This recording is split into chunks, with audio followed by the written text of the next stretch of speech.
नमस्कार मित्रांनो, आज आपण बनवणार आहोत श्रीखंड घरगुती पद्धतीने। इथे मी एक कापड घेतलेला आहे,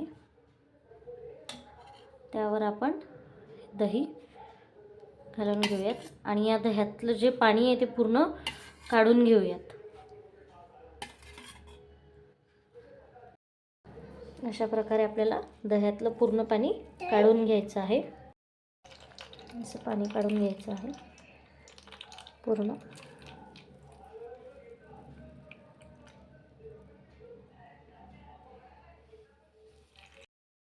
हे आता आपण 2 ते 3 घंटे फ्रीजमध्ये सेट होऊ देऊयात।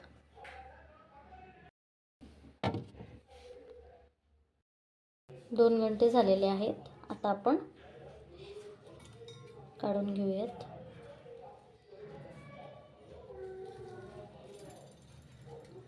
छान आपलं दही असं घट्ट झालेलं आहे, तर आपण हे काढून घेऊयात पातेल्यात।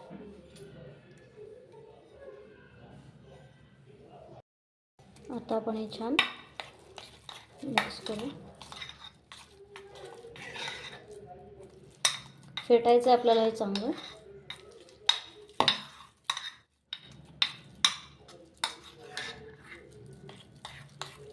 एकजीव करायचं। यामध्ये आपण आता साखर घालून घेऊयात, इलायची,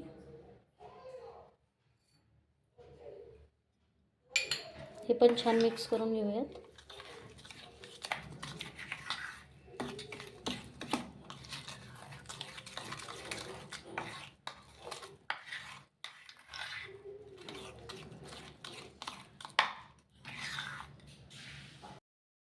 आता आपण यावर ड्रायफ्रूट्स घालून घेऊयात।